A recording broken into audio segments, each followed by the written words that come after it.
செய்திகளுக்கு அப்பால் நிகழ்ச்சியில் மீண்டும் உங்களை சந்திப்பதில் மகிழ்ச்சி. வணக்கம். இந்த காணொளியை பிரசுரிக்க முடியுமா, பிரசுரிக்க முடியாதா, அல்லது பிரசுரிப்பதனால் பல்வேறுபட்ட கருத்துக்களை பலரும் முன்வைக்கிறார்கள். ஏன் இதனை பிரசுரிக்கின்றீர்கள்? பிரசுரிப்பவர்கள் எல்லாம் நீங்கள் ஊடகவியலாளர்களா அல்லது தமிழ் தேசிய ஊடகமா என்று. ஆனால் இன்னும் ஒரு பக்கத்தை பார்க்க வேண்டியிருக்கின்றது. இது போன்ற கண்ணுக்கு தெரியாத பல விடயங்கள் இன்றும் மறைந்து கொண்டு கிடக்கின்றது. ஓரளவு மற்றவர்களை ஏமாற்ற தெரிந்தவர்கள் அல்லது பிழைக்க தெரிந்தவர்கள் மட்டும்தான் இந்த பூமி பந்திலே ஓடிக்கொண்டிருக்கிறார்கள். எங்களால் ஓட முடியாது, எங்களையும் பாருங்கள் என்று ஒரு ஆதங்க குரல் வருகிறது. இதில் தர்மம், தானம் என்றெல்லாம் பார்த்து கொண்டிருக்க முடியாது. சமூக வலைத்தளங்களிலே அதிக அளவிலே நேற்றைய தினமும் இன்றைய தினமும் பேசப்படுகின்ற ஒரு காணொளியாக இருப்பது, நீங்கள் யார், இதனை நான் பிரசுரிக்கலாமா என்று அந்த உரியவரிடம் கூட சார்ல்ஸ் ஆண்டனி, அதாவது புலிகள் அமைப்பின் மிகவும் ஒரு முக்கியமான படையணியாக இருந்த சார்ல்ஸ் ஆண்டனி படைப்பிரிவிலே 19 ஆண்டு காலம் தன்னை இணைத்து அந்த மண்ணுக்காகவும் அந்த மக்களுக்காகவும் போராடிய ஒரு போராளி அறிவழகனுடைய ஒரு ஆதங்க குரல் அந்த போராளியிடம் கேட்கப்படுகிறது. உங்களுடைய பேரை சொல்லுங்கள், இதனை பிரசுரிக்கலாமா என்று. ஆம், நீங்கள் பிரசுரிக்கலாம்.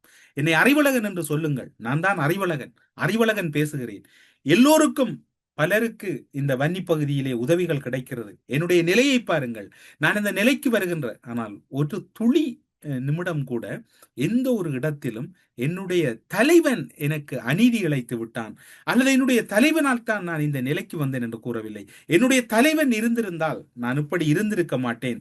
என்னுடைய தலைவனை இன்னும் அந்த நெஞ்சிலே பூசித்துக் கொண்டிருக்கக்கூடிய அந்த அறிவுலகனுடைய ஒரு அந்த காணொளி என்பது பலருக்கு ஒரு செய்தியை கூறுகின்றது. எந்த ஒரு பாதிப்புகளும் அல்லது எந்த ஒரு இழப்புகளும் அடையாத பலர் இன்று எப்படி கூறுகிறார்கள், தலைவர் அப்படி இருந்திருக்கலாம், இப்படி இருந்திருக்கலாம், சமஷ்டி பிழை, கூட்டாட்சி பிழை, பேச்சுவார்த்தையை குழப்பி, இவ்வாறான பல கோணங்களிலே கருத்துக்கள் இடம்பெறுகிற போது ஒரு போராளி, ஒரு விசேட தேவையுடைய ஒரு போராளி அவருடைய ஆதங்கத்தை பாருங்க. என்னுடைய தலைவன் இருந்திருந்தால் என்னை இப்படி விட்டிருக்க மாட்டேன் என்று கூறுகிறார் என்றால், இதைவிட ஒரு கனமான அல்லது அந்த போராட்டத்தினுடைய வலிமையின் வழிகள் எப்படி தெரிய வேண்டும். அதற்கும் அப்பால் பலருடைய ஆதங்கமாக இருப்பது, ஏன் இதனை வெளியிட்டீர்கள், எதற்காக வெளியிட்டார்கள், இதெல்லாம் சமூக வலைத்தளங்களிலே தங்களுடைய சுயநலனுக்காக வெளியிடப்படுகிறது என்கின்ற விமர்சனம் இன்னும் ஒரு தரப்பால் முன்வைக்கப்படுகிறது. சரி, பார்ப்போம். பல புலம்பெயர்ந்த நாடுகளில் இருக்கக்கூடிய உதவிகள் கிடைக்கிறது, பலர் செய்கின்றார்கள். ஒருவேளை இந்த அறிவழகன் அவர்களுக்கு இந்த உதவிகள் எதுவும் கிடைக்காமல் இருந்திருக்கலாம், அல்லது அந்த உதவி கிடைக்கக்கூடிய வகைக்குள் அவருக்கு அந்த விடயம் தெரியப்படுத்தப்படாமல் இருந்திருக்கலாம். ஒருவேளை இந்த காணொளியின் பின்னர் அவருடைய வாழ்க்கையும் முன்னேறுவதற்கு வாய்ப்பு இருக்கின்றது. முடிந்தவர்கள் அவரை நேரடியாக தொடர்பு கொள்வதற்கு பல முயற்சிகள் எடுத்திருந்தீர்கள். நீங்கள் முயற்சிகள் மேற்கொள்ளுகின்ற போது அந்த தொடர்புகளை நாம் துல்லியமாக தரக்கூடியதாக இருக்கும். அவர் உண்மையில் பாதிக்கப்பட்ட ஒரு போராளியாகத்தான் இருக்கின்றார், முன்னாள் போராளியாக இருந்தவர். அவர் சொல்லுகின்ற தரவுகள் அனைத்தும் உண்மை என்கின்ற தகவல் முதற்கட்டமாக உறுதி செய்யப்பட்டிருக்கின்றது. ஆனால் புலம்பெயர்ந்த மக்களுக்கு இவ்வாறான ஒரு விடயம் முழுமையாக தெரியப்படுமாக இருந்தால் அவரை ஒருபோதும் கைவிட மாட்டார்கள். ஏனென்றால் இன்று பல விடயங்களிலே பல வழிகளை தாங்கிக் கொண்டிருந்தாலும் பலரை தூக்கி நிறுத்தக்கூடிய அந்த திராணி அல்லது அந்த ஓர்மம் புலம்பெயர்ந்த தமிழர்களிடம் இருக்கின்றது.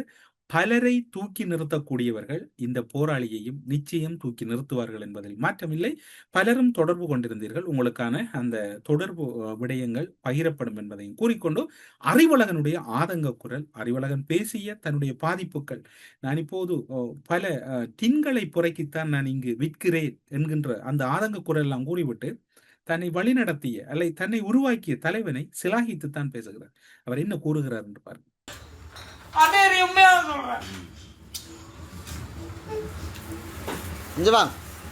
உங்களோட பெயரை சொல்லியிருக்கோம், உங்களுக்கு நான் ஹெல்ப் பண்ண எடுத்தார். அறிவழகன். ஓ, உண்மையை சொல்றேன், பிரியாணி பொறுக்கிறேன்டா. இப்ப உண்மையை சொல்லிட்டு போறேன்டா. நாங்க மேலோட வாழ்றேன்டா. எங்கட மேல யாருக்குமே புரியலடா. குடிகார நாய் போய் கிடக்குறேன்டா. தலைவர் எங்களை அப்படி வளர்க்கே இல்லடா. இப்ப நான் உண்மையை சொல்லிட்டு போறேன்டா. 19 1999 ஆண்டு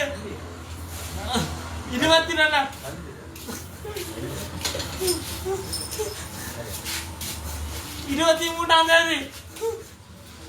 சரி, நான் அனுப்பி விட்றேன். இது உண்மையா சொல்லுங்க, நீங்கள் இங்கே வரீங்க.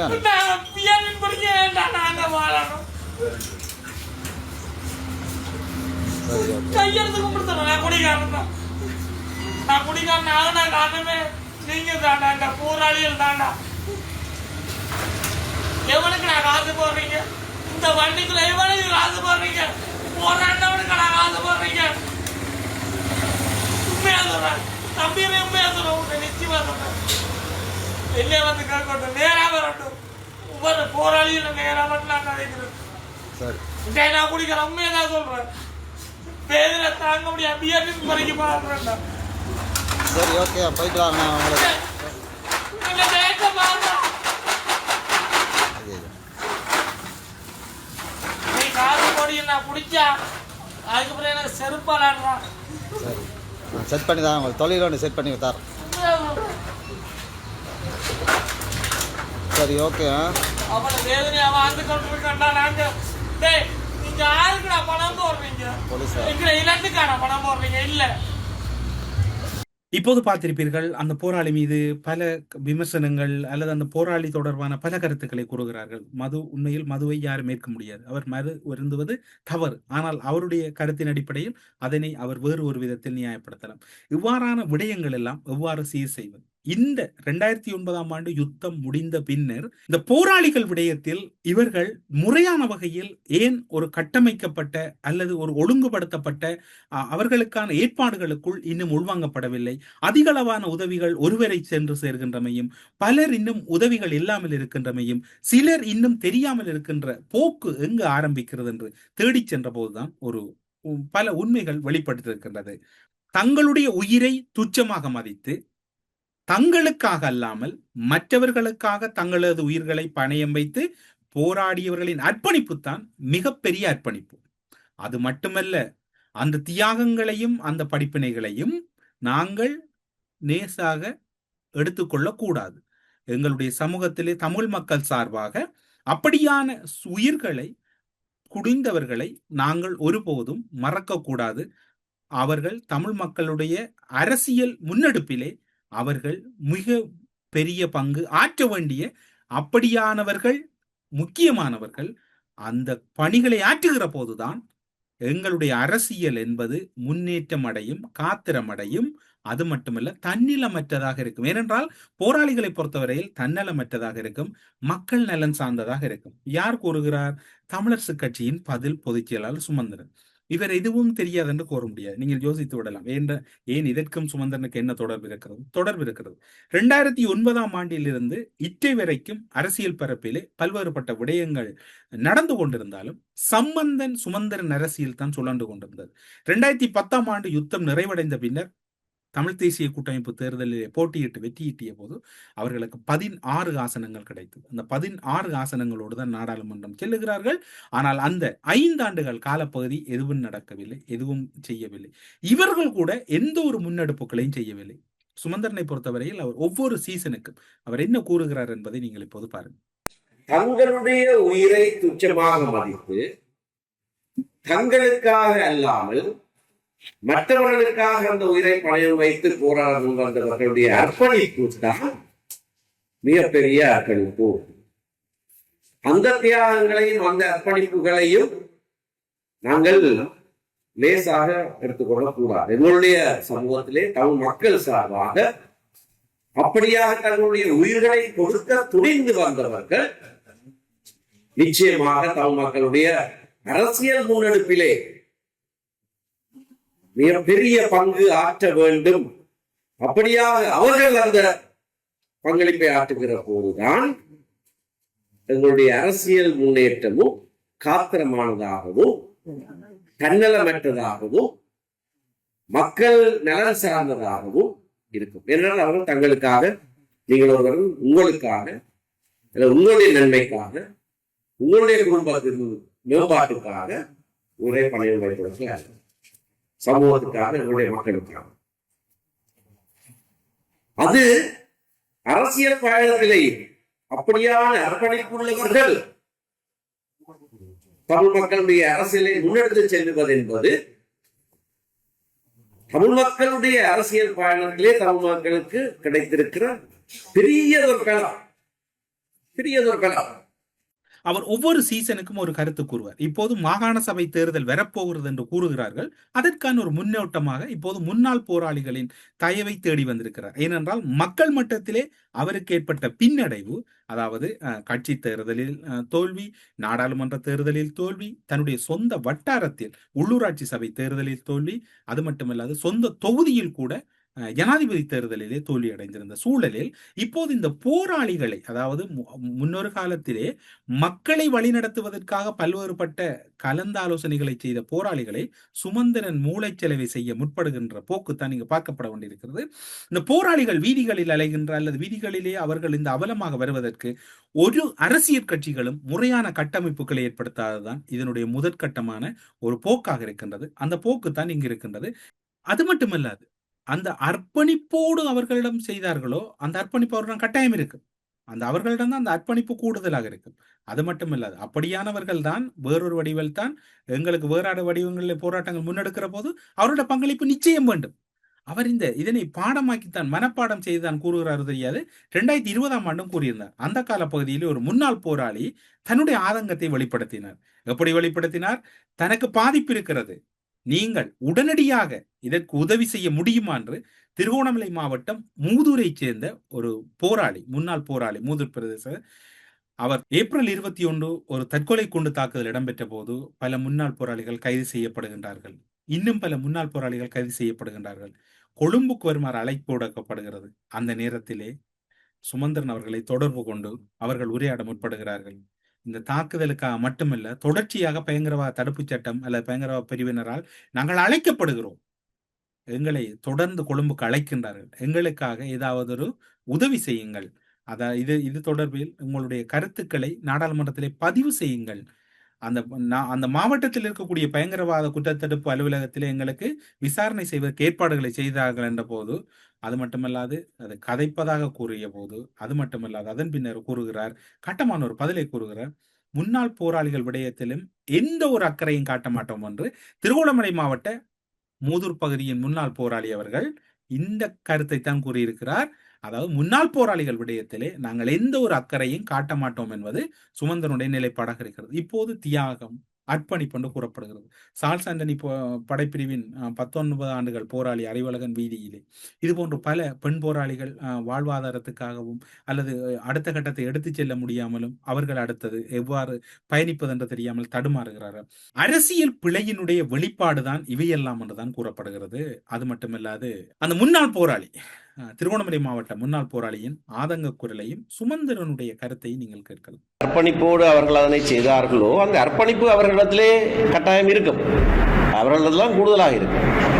அப்படிப்பட்டவர்கள் வேறொரு வடிவத்தில் எங்களுடைய போராட்டங்கள் முன்னெடுக்கப்படுகிற போது அவர்களுடைய பங்களிப்பு அதில் மிக மிக அத்தியாவசியமானது. அவர்களை இணைத்து நாங்கள் செயற்பட வேண்டும் என்பதிலே நான் ஆரம்ப காலத்திலிருந்தே மிகவும் உறுதியான கொள்கையோடு இருக்கிறவன்.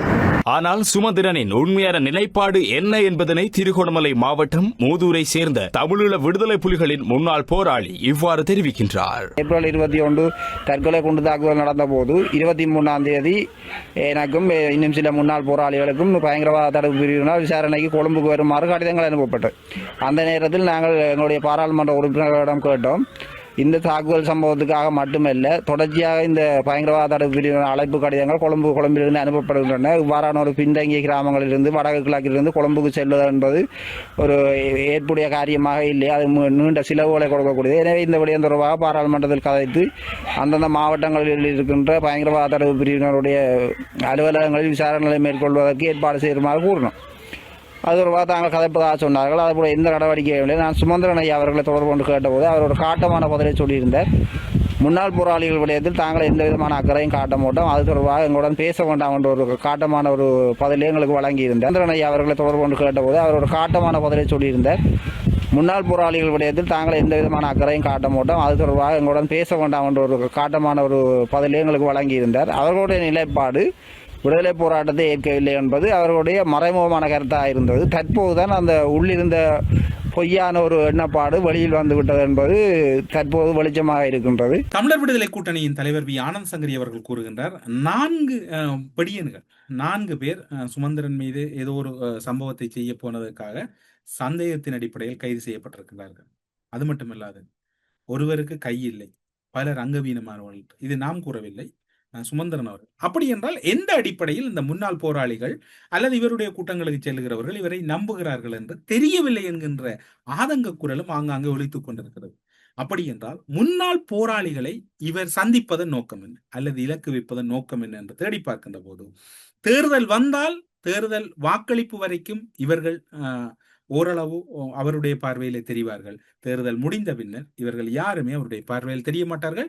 இது தெளிவாக அதில் போகின்றவர்களுக்கும் தெரியும். ஆனால் இந்த விடயம்தான் வெளிப்பரப்பிலே அதிக அளவில் பேசப்படுகிறது. இப்போது ஆனந்த சங்கரி அவர்கள், அதாவது தமிழர் விடுதலை கூட்டணியின் தலைவர் ஆனந்த சங்கரி அவர்கள் கூறியது என்ன என்று நீங்கள் பாருங்கள். 4 பேர் சுதந்திர கொல்ல போனேன்னு சொல்லி ஒரு ஒரு மாயை உருவாக்கி அவர்களை மேற்பிடிச்சார். ஆனால் எந்த விதமான ஆயத்தொகையும் பண்ணவில்லை. பிடிக்கையில் ஒரு எனக்கு அந்த 4 பொருட்கள் 4 பேரில் ஒரு தடவை கழிச்சு ஒரு கையில் இவ்வளோ மணிக்கட்டுக்கு, மற்ற எதிரிக்கு இந்த தோல் மூட்டிலேருந்து கையில், 3ஆம் எதிரி கடைசி காலத்தில் 3 மாதம் சுயநிலவற்று ஆஸ்பத்திரியில் இருந்தவர். யுத்தம் முடிய நேரத்தில் ஆஸ்பத்திரியில் 3 மாதமே இருந்தவர். 4ஆம் ஆள் அவன் கதையை துவக்கிறோன்னே அழுகிறான்னா அந்த பிள்ளை இருக்கிற 3 வயது பிள்ளை ஒன்றுக்கு என்ன ஹோல் இன் த ஹார்ட், இதயத்தில் ஒரு ஓட்டை, அதுக்கு 6 லட்சம் பணம் தேவைன்னு சொல்லி அந்த பொடியான கேட்டு நம்பி என்னென்று சொல்றதே அதுதான் செம்பம் பெற்று பிள்ளை. இந்த 4 பேரையும் பிடிச்சி வச்சுக்கேன் மனச்சாட்சியாண்டு சாமத்துக்கா நான் சுதந்திர கேட்க. இந்த ஜனாதிபதியே தன்னை கொல்ல வந்தன மன்னிப்பு போட்டு விடுறேன். இது உண்மை கொல்ல முறையில் அவங்க யாரும் பிடிக்கிற ஒரு மன்னர் ஒரு தம்பலகாமம் மற்றும் செம்பியம் பெற்று மற்ற அப்பாவிகள். நான் கேட்கிற சம்பந்தம் சத்தியம் உண்டு பண்ண நான் பேர மூட மாட்டேன். இந்த பிள்ளைய கொண்டு சத்தியம் பண்ணி அவர்கள் சம்பந்தப்படுத்தேன் அல்ல, பிள்ளைய கொண்டு சத்தியம் பண்ணி சம்பந்தப்பட்டதாக நான் நம்ப இல்லைன்னு சத்தியம் பண்ணேன். அது சரி, இப்படி ஒரு குற்றவாளியாக இருந்து கொண்டு அப்பாயும் மக்களை வளைச்சு கொண்டு அந்த குடும்பங்களை வைத்துக் கொண்டிருக்கிற நீர் அப்போ ஒரு சமாதானம் பேசு எங்களுக்கு.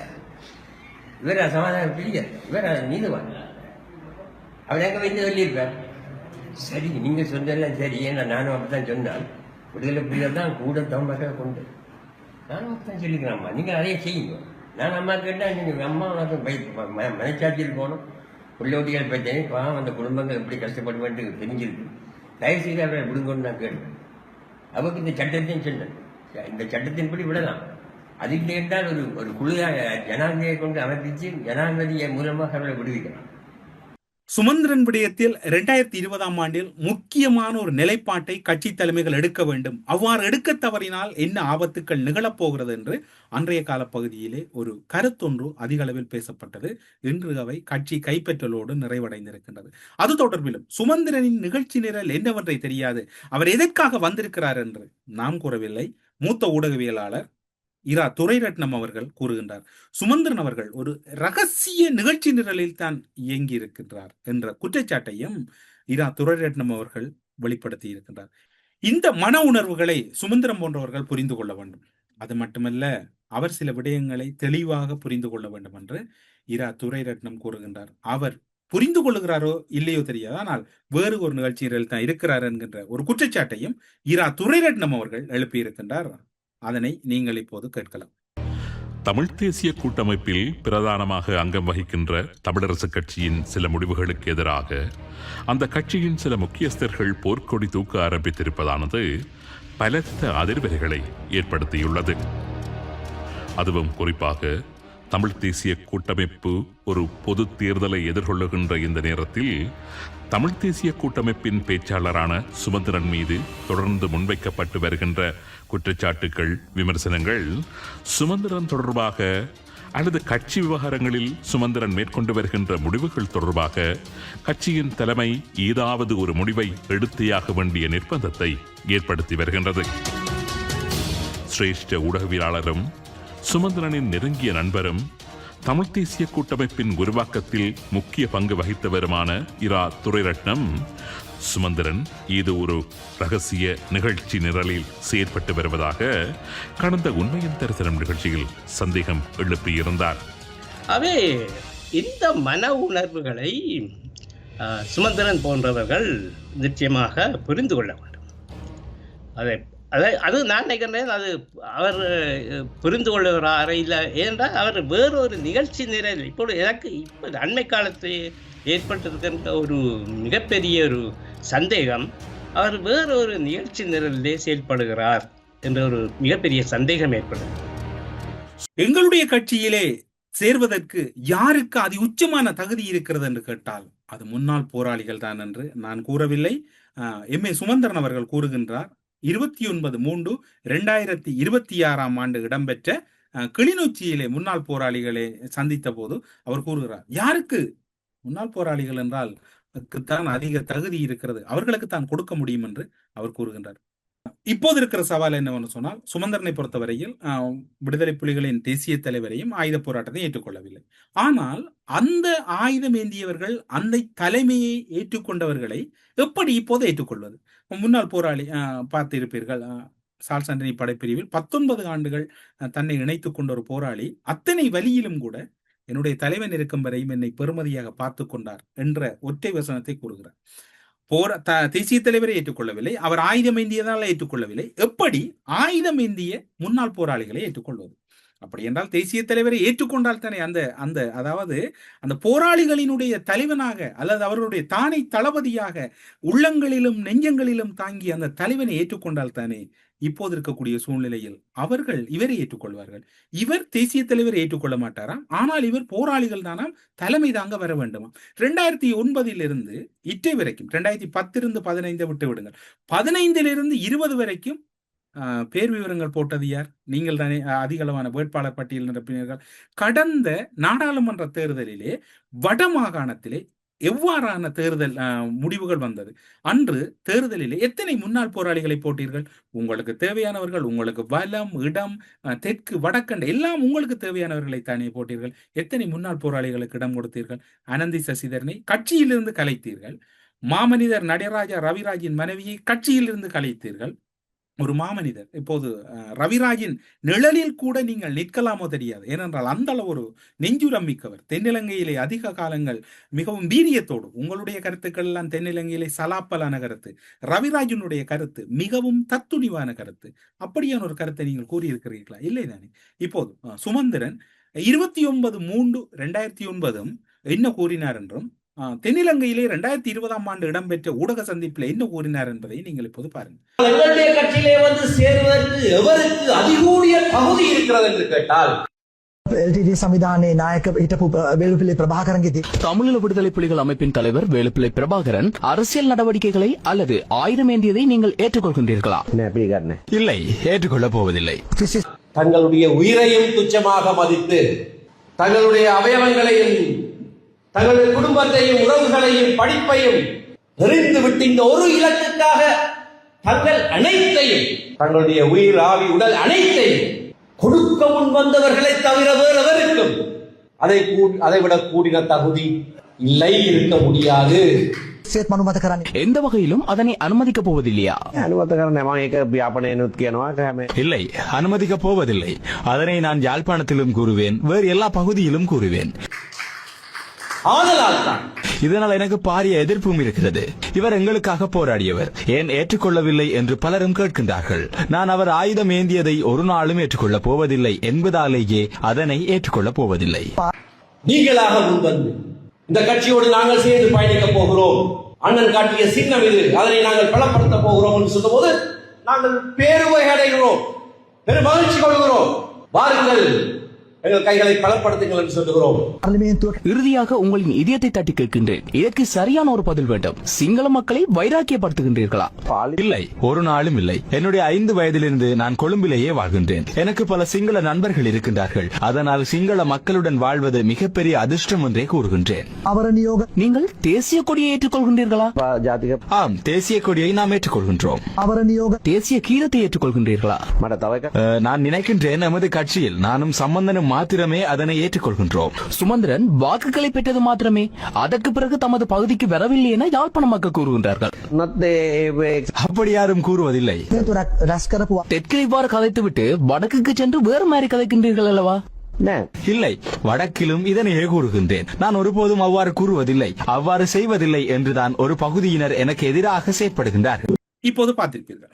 இப்போது என்ன சவால் என்று சொன்னால், எத்தனை பேருக்கு நீங்கள் இடம் கொடுத்தீர்கள்? ஒருவருக்கும் கொடுக்கவில்லை. கிழக்கு தெய்வாதீனமாக தப்பிவிட்டது. காரணம் என்னன்னு சொன்னால், அங்கு உங்களால் அதிக ஆதிக்கம் செலுத்த முடியவில்லை. உங்களுக்கு கடந்த நாடாளுமன்ற தேர்தலில் இலக்கு ஒன்றாகத்தான் இருந்தது. என்பிபியை தோற்கடிக்கிறோமோ இல்லையோ தெரியாது. நான் 8 பேரோடு நின்றாவது சுமந்திரனாகிய நான் சிறிதரனை வீட்டுக்கு அனுப்ப வேண்டும். அந்த காரியம் கைகூடாமல் சென்று விட்டது.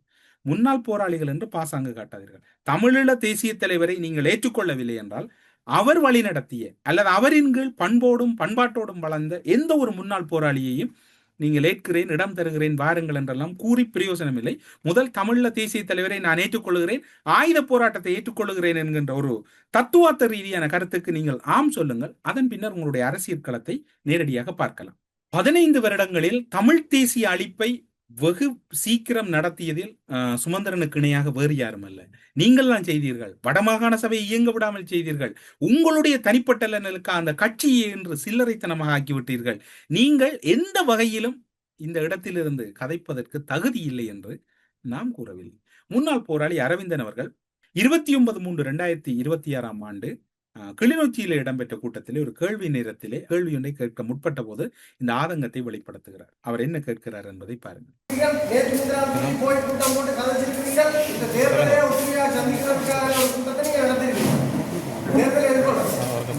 நீங்கள் ஏன் விடுதலை புலிகள் என்ற ஒரு அமைப்பை ஒரு தரப்பாக ஏற்றுக்கொள்ள தயங்குகிறீர்கள்? ஒன்று என்னுடைய கேள்வி. இரண்டாவது, போராளிகளை பிளவுபடுத்தினதுல பிரதானமான ஆட்கள் நீங்கள் தான். அதாவது தமிழ் தேசிய கூட்டமைப்பில் இருக்கக்கூடிய கட்சிகள். சுமந்திரன் ஐயா இப்ப சந்திக்கிற மிக தாமதமான ஒரு சந்திப்பு, போராளிகளை சந்திக்கிறதுக்கு எனக்கு நல்ல சந்தோஷம். ஆனால் 2012 இதே மாதிரி ஒரு கைதியாக 2 கிளச்சஸோட இருந்தவங்க சுமந்திரன் ஐயாட்ட கேட்கல. அப்பையும் அவர் தன்னுடைய சட்ட புலமையை பேசி கதைச்சு போட்டு தட்டி அடக்கி போட்டு போயிட்டேன். நான் அப்ப மெகசின் சிறைச்சாலையிலே இருக்கேன். நீங்கள் ஆயுதம் கூட இருந்த நீங்கள் உங்களுக்கு அதாவது மக்களுக்கான வாழ்வாதாரம் பிரச்சனைகள் கதைக்கு நீங்கள் எல்லாரும் அந்த நேரம் பயமுறுத்தினீங்கள், ஆயுதம் வச்சிருந்தீங்கள். அந்த எங்களுக்கு கொண்டு வங்கி கணக்கு முடியலன்னு சொல்லி போட்டு போயிட்டேன். அதே ஐயாதான் நான் கேட்கிறேன் என்றால், நிறைஞ்ச விஷயங்கள் எங்களுக்கு ஒரு இவர் சொன்ன விஷயத்துல மறந்திருக்கிறேன். என்னென்றால், அண்ணன் கை காட்டினது வீட்டு சின்னம் என்றது, அண்ணன் வீட்டு சின்னத்தை கையாட்டணும், கூட்டமைப்பு தான் கையாட்டணும், ஒரு கூட்டமைப்பாக தான் கையாட்டணும். அது உண்மை, அதை நான் ஏற்றுக்கொள்றேன். ஆனால் இதே சுமந்திரன் ஐயாவும் சொன்னவர் தமிழ்ல விடுதலை புலிகளால இந்த மண்ணிலை வச்சு நான் கேட்கிறேன். கூட்டமைப்பு உருவாக்கப்படவில்லை. சரி, கூட்டமைப்பு உருவாக்க. ஆனா நான் சொல்றேன், அது விடுதலை புலிகளால் தான் உருவாக்கப்பட்டது. அதுலதான் எல்லா கட்சிகளும் அங்கம் வகிச்சு. நாங்கள் கூட்டமைப்பாக ஒற்றுமையாக பயணத்துக்கு அண்ணன் கைகாட்டினவர், அதுல எல்லாரும் நின்றார்.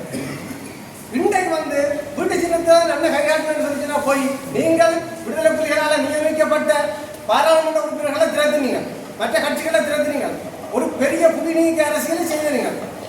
அது மன்னர் தொடக்கம் இன்றைக்கு இருக்கிற அரியநேந்திரன் ஐயா வரைக்கும் நீங்கள் கலையெடுப்பு மேலே செய்திருக்கிறீங்க. இப்ப இந்த மண்ணில ஸ்ரீதரன் ஐயாவை வெளியேற்றுவதற்கான வேலையை செய்யுங்க. நான் சொல்றேன் என்றால், அது உங்களுடைய தனிப்பட்ட அரசியல் கட்சி ரீதியான ராஜதந்திர நடவடிக்கையா இருக்கலாம். ஆனால் போராளிகளை நீங்கள் அதுக்கு மாதிரி பயன்படுத்தக்கூடாதுன்னு சொல்றேன். நீங்கள் என்னோட கேள்வி ஏன்னு கேட்டா, நான் உங்களை தனிப்பட்ட ரீதியாக சொல்லி ஒரு கட்சியாக நீங்கள் உங்களுடைய வளர்ச்சிக்காக நீங்கள் எடுத்த முயற்சிகளாக கூட இருக்கலாம். ஆனால் நீங்கள் பெரும் தமிழ் தேசிய அழிப்பை நீங்கள் ஒரு 15 வருஷத்துக்கு செய்திருக்கிறீங்க. பிரதானமானால் சுமந்திரன் ஐயா தனிப்பட்ட காழ்ப்புணர்ச்சிகள் பிரச்சனைகளான விக்னேஸ்வரன் ஐயா உட்பட, மாகாண சபையை இயங்க விடாமல் செய்த உட்பட மற்ற கட்சிகளோடு முரண்பட்டார்கள். நீங்கள் கூட கதைச்சது இல்லை, நீங்கள் பக்குவமாக கூட சில இடத்துல கையாண்டீங்க. ஆனால் இவர் உடனடியாக கதைச்சு என்றால் இன்றைக்கு நாங்கள் பெரும் வீழ்ச்சியை சந்திச்சு இன்றைக்கு மிக ஒரு குறுகிய பலத்தோடு இருக்கிறோம். நான் தமிழ் தேசிய கூட்டமைப்பு என்ற கப்பலில் தமிழரசு கட்சிக்கு ஆதரவாக நின்றார். அதே நேரம் நாங்கள் நலிஞ்சு போறதுக்கு காரணமாக ஐயா இருந்திருக்கிறார். அவர் சொல்லியிருக்கிறார், புலிகளின் இன சுத்திகரிப்பை விட்டு நான் வெட்டி தலைகுனிகிறேன். சரிதானே? அதை விட அவர் போர்ல மரணமான ராணுவம் குறித்து நான் வருந்துகிறோம்னு சொல்லியிருக்கிறார். தமிழ்நாட்டு சமஸ்தியை கைவிட்டவங்கன்னு சொல்லியிருக்கிறார்.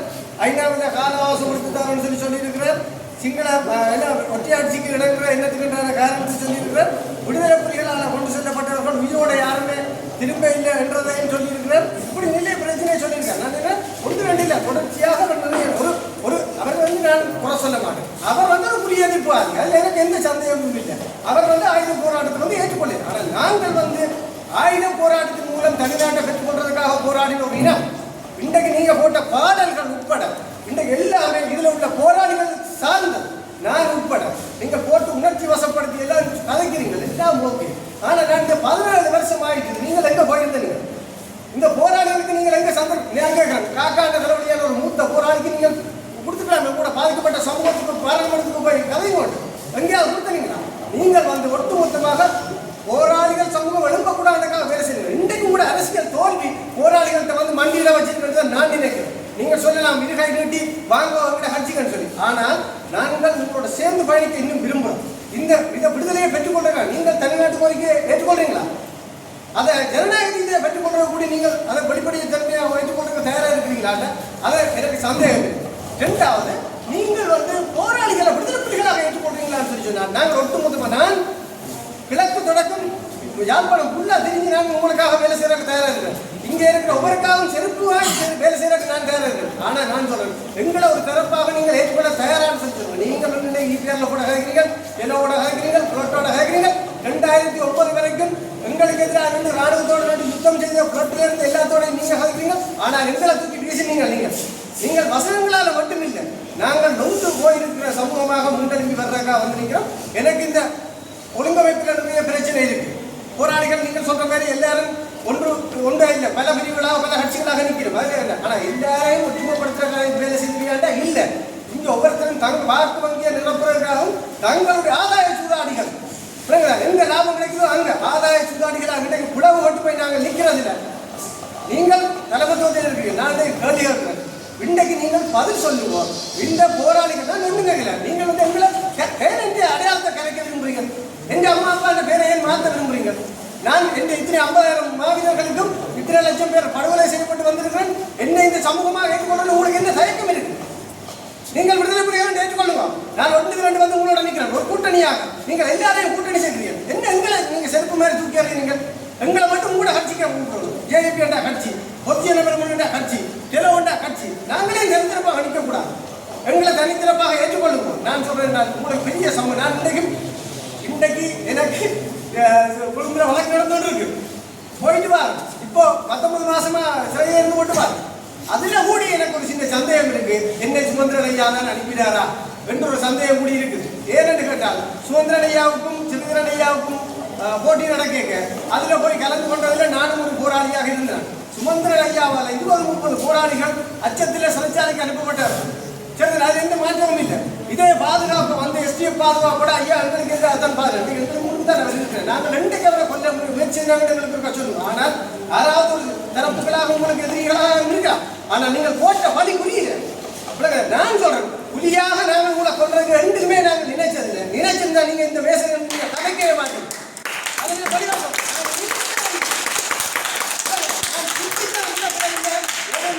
இன்றைக்கும் எங்களுக்கு அந்த துணிவும் இந்த துணியும் இருக்கு. நான் மரணத்துக்காக போராடி வந்தவன். நான் ஒரு திசாவன்.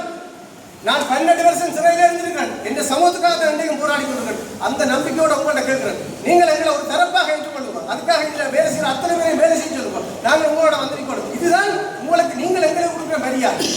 நீங்கள் விடுதலை புலிகள் என்று மாவீரர்களுக்கும் இந்த போராளிகள் எல்லாருக்கும் கொடுக்குற மரியாதையா இருந்தது. நான் உங்களுக்கு பிரச்சனைப்படல. நான் பிரச்சனைப்படுறதுக்கும் உங்களை இதுல இருந்து உடைச்சு வெளியில கொண்டு போறதுக்கும் இதை சிக்கலுக்குரியதா மாத்திரம் எனக்கு நிறைய கேள்விகள். நான் அதை கேட்கிறேன். நான் உங்கள்கிட்ட கேட்கிறது, நீங்கள் தலைவர், நீங்கள் செயலாளர், நீங்கள் முடிவெடுங்கோ. நாங்கள் உங்களோட பயணிக்கிறாங்க தயாராக இருக்கோம். நான் போராளிகளுக்கு இறங்கி உங்களுக்காக பிரச்சாரம் தயாராக. ஆனால் நீங்கள் எங்களை ஒரு தரப்பாக இருக்கணும். இது மட்டும்தான் என்னுடைய கோரிக்கை. அரவிந்தன் கேட்பதில் என்ன தவறு இருக்கின்றது? நீங்கள் பக்குவமாக இருந்து செயற்படவில்லை தானே? நீங்கள் என்ன செய்தீர்கள்? பெரும் வீழ்ச்சியை சந்திப்பதற்கு யார் காரணமாக இருக்கிறது? இந்த நிலைக்கு யார் காரணம்? தமிழரசு கட்சியினுடைய ஆதரவாளராக நான் இருந்தவன். நான் இந்த நிலைக்கு வருவதற்கு யார் காரணம் என்று இந்த முன்னாள் போராளிகளை எல்லோரும் பிழையாக கூறுகின்ற ஒரு போக்கு இருக்கின்றது. உளவாளிகள், அல்லது இவர்கள் குடிகாரர்கள், அல்லது இவர்கள் அரசோடு சேர்ந்து எங்களை பழிவாங்குகிறார்கள் என்கின்ற போக்கெல்லாம் இருக்கின்றது. ஆனால் எல்லாவற்றையும் கடந்து இன்று இருக்கக்கூடிய சூழ்நிலையை பார்த்தீர்கள் என்றால் உங்களுக்கு புரியும் அவருடைய ஆதங்கம் என்ன. ஒற்றுமையாக இருங்கள், தமிழ் தேசியத்தோடு இருங்கள், இனப்பற்றோடு இருங்கள் என்பதுதான் பார்வையாக இருக்கின்றது. இப்போது இந்த காணொலியை மீளவும் உங்களுக்காக ஞாபகம் ஊட்டப்படுகிறது என்றால், சுமந்திரனை பொறுத்தவரையில் எங்களுக்கு வேண்டும், ஆனால் அவர் எப்படி வேண்டும், அவருக்குரிய மாதிரி எங்களுக்கு வேண்டாம். எங்களுக்குரிய மாதிரி தான் சுமந்திரன் வேண்டுமே ஒழிய சுமந்திரனுக்கு ஏற்றால் போல் தமிழ் மக்கள் மாற முடியாது. தமிழ் மக்களுக்கு ஏற்றால் போல் சுமந்திரன் மாற வேண்டும். கார்த்திகை 27 ஒட்டுமொத்த மாவீரர் துயிலும் இல்லங்களும் கண்ணீரில் நனைகிறது. இயற்கை மண்ணை நினைத்துக் கொண்டிருக்கிறது. மக்களினுடைய கண்கள் எல்லாம் குளங்களாக மாறுகிறது. ஒற்றை தலைமையை ஒருபோதும் ஒருவரும் திட்டியதில்லை. திட்டியது யார் என்று பார்த்தால் ஒட்டுக்குழுக்களும் அரசு ஏவலாளிகளும் மாற்று சிந்தனையாளர்களும் தான் தமிழ் தலைமையையும் தமிழீழ போராட்டத்தையும் கொச்சைப்படுத்தியது. நீங்கள் தமிழீழ தேசிய தலைவரை ஏற்க மாட்டேன், அவர் ஆயுதம் ஏந்தியதால் ஏற்க மாட்டேன் என்றால் எப்படி முன்னாள் போராளிகளை ஏற்பீர்கள்? அப்படி என்றால் முன்னாள் போராளிகள் உங்களை ஏற்பது சரியா, அல்லது நீங்கள் முன்னாள் போராளிகளை ஏற்பது சரியா? அப்படி என்றால் நீங்கள் உங்களை மாற்றிக்கொள்ள வேண்டும்.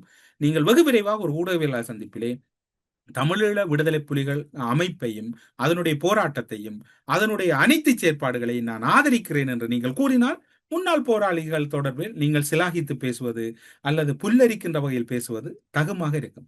எனவே பொறுத்திருந்து பார்ப்போம் என்ன இடம்பெறப் போகிறது. ஏனென்றால் உங்களை போன்றவர்கள் இந்த அரசியல் களத்தில் தேவை. எப்படி தேவை? உங்களுடைய மனம் போன போக்கிலே எங்களுடைய அரசியல் போக்கை நகர்த்த முடியாது. எங்கட மண்ணுக்குரிய மாதிரி உங்களுடைய அரசியல் போக்கை நீங்கள் மாற்றினால்தான் அது எங்களுடைய மண் அரசியலாக இருக்கும். நீங்கள் இப்போது காவி வந்திருக்கிற அரசியல் அது ஒரு மாற்றான் அரசியல் அல்லது தென்னிலங்கையின் அரசியல். அந்த அரசியல் எங்களுக்கு வேண்டாம். எங்கள் அரசியல் எங்களுக்கு வேண்டும் என்றால் எங்களுக்குரியது போல் நீங்கள் மாறுங்கள், உங்களுக்குரியது போல் நாங்கள் மாற முடியாது. இது அந்த மண்ணின் மக்களின் குரல். ஏனென்றால் உங்களை போன்ற அறிவாளிகள் வேண்டும், உங்களை போன்றவர்கள் வேண்டும். உங்களை போன்றவர்கள் எப்படி வேண்டும்? எங்களுக்குரிய மாதிரி வேண்டும். உங்களுக்குரிய மாதிரி நாங்கள் மாற முடியாது என்பது மக்களினுடைய ஆதங்கமாக இருக்கிறது. ஏன் நீங்கள் கேட்கலாம், பலரும் பல்வேறுபட்ட விடயங்களை கேட்கின்றார்கள், கதைக்கின்றார்கள். இன்று இன்னும் ஒரு காணொலியும் வெளியாகி இருந்தது. பல விடயங்களை பேசுகிறீர்கள், பல்வேறுபட்ட கருத்துக்களை கூறுகிறீர்கள். வழக்கு போட வேண்டியதற்கு நீங்கள் வழக்கு போடவில்லையே, ஏன் அதனை போடவில்லை என்று, அது எங்கு எதற்கென்கின்ற விடயம் இன்னும் ஒரு சில தினங்களிலே உங்களுக்காக இந்த செய்திகளுக்கு அப்பால் நிகழ்ச்சியிலே வெளிப்படுத்தலாம் என்று கூறி, பல முக்கியமான விடயங்கள். இது யார் மீதும் தனிப்பட்ட குரோதம் அல்ல, அல்லது யார் மீதும் தனிப்பட்ட வெறுப்பு அல்ல. எல்லோரையும் நாங்கள் அன்பு செய்கிறோம். எல்லோரும் எங்களுடைய உறவுகள். அண்ணன், தம்பி, மாமன், மச்சால், தங்கை, அம்மா என்ற உறவோடு தான் பழகுகிறோம். ஆனாலும் எங்கள் தேசத்துக்குரிய அரசியல் அல்லது எங்கள் தேச கட்டுமானத்துக்குரிய அரசியல் என்பது அது ஒரு வேறு விதமானது. அந்த அரசியலுக்குள் யார் இணைந்து பயணிக்க தயாராக இருந்தாலும் நாம் இணைந்து பயணிக்கலாம். வேற்று அரசியலை எங்களுடைய மண்ணுக்குள் திணிப்பது என்பது அது அரசியல் அறம் அல்ல, அரசியல் அயோக்கியத்தனம் என்றுதான் கூற வேண்டும் என்று கூறி செய்திகளுக்கு அப்பால் நிகழ்ச்சியிலிருந்து விடைபெற்றுக் கொள்கிறோம். நன்றி, வணக்கம்.